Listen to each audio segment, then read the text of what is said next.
Hello ladies and gentlemen, welcome back to the channel. Today I'm going to be revealing to you guys the easiest way to make money. And yes, this is in the stock market, but a lot of people think it has to be difficult and you have to work really hard to earn money, but I mean, there are ways that you don't have to do much of anything to earn money, and that's what I'm going to reveal to you guys today. So if you haven't already, hit the like button and subscribe to the channel.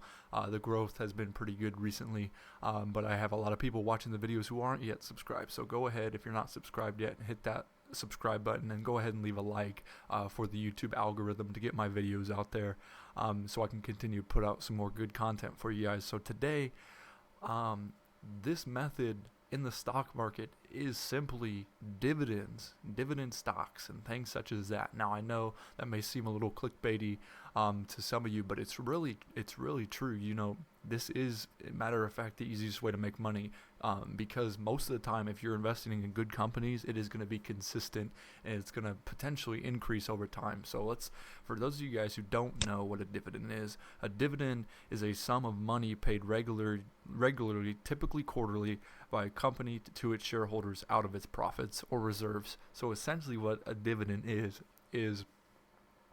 well, as it says there, it's a portion of money, usually a percentage of their earnings per share or something like that, that they are going to pay out to their shareholders. So those people who own a share or multiple shares of their stock, in the form of a dividend.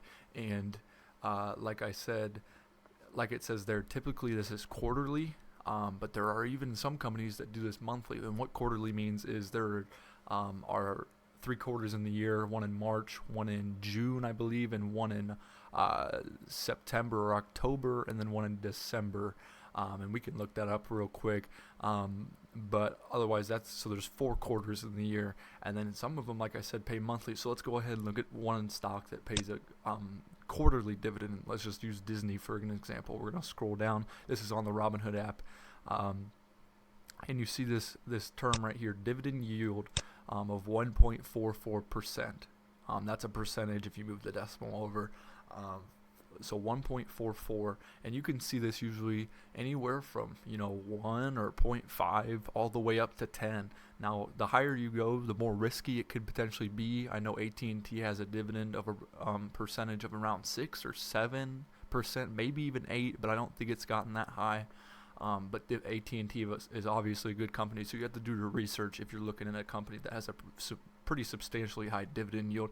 I know Ford has, I think, an 8% dividend yield on them. So what this means is 1% of 1.44% of Disney, of this $130, will be paid out quarterly to its investors. And let's see if it still has my information down here. So I own 2 shares of Disney. So as you guys see, about 80 cents per quarter is paid out to me per share. So the $2, you multiply it by 2, so that's about 176, or not 100, $1.76 are paid out to me per quarter, just from owning the stock. You don't really have to do anything. You don't have to buy a certain amount. You don't have to sell or anything like that. This is just if you're going to be a buy and hold, or even if you are going to buy it and potentially sell it a month later, you could potentially still reap that dividend benefit in the meantime, if it does happen to pay in the meantime. So let's go ahead and look at a monthly dividend paying stock, and we're going to look at Realty Income. This is probably the most well known. It is a REIT, and a lot of REITs are monthly dividend payers.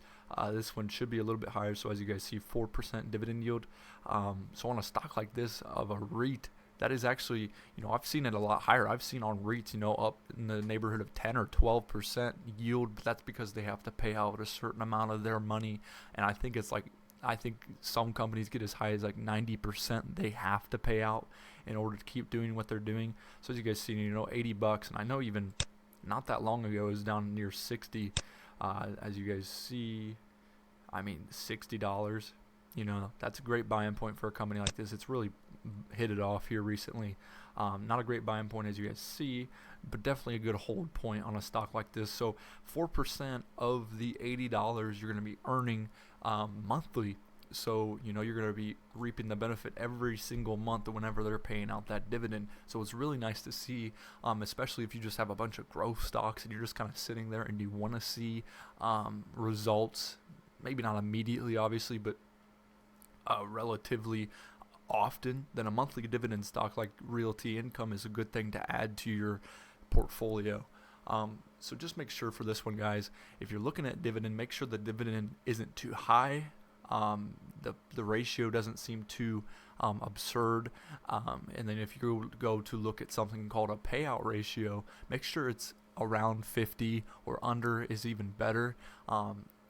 75 is a little high. Anything above 75 I'd probably stay away from, because that means there's not a lot of room for growth on a stock like that in terms of their dividend, because they're already paying 75% of what they could be paying to their shareholders in a dividend, which means their dividend's probably not going to grow. It may stay stagnant.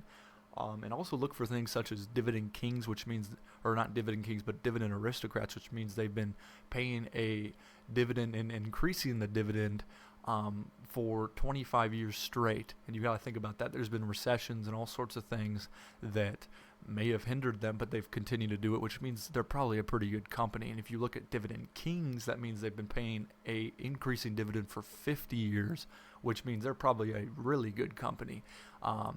So just keep on the lookout for stocks like that. It's really not that hard, and just be smart about where you invest your money. And hopefully we'll all become wealthy in the near future or far away future, as long as we're playing that long-term game. So go ahead and leave a like and comment and subscribe. Today's comment question will be, what is the mystery flavor of Oreo? I know a lot of people don't know what it is because that hasn't been revealed yet. But, if you enter in that and get that $50,000, that'd be a good start to your investing portfolio. So just leave that in the comment section below if you've had them. A little lighthearted one today. So until next time, guys, I'll catch you in the next one, and happy investing.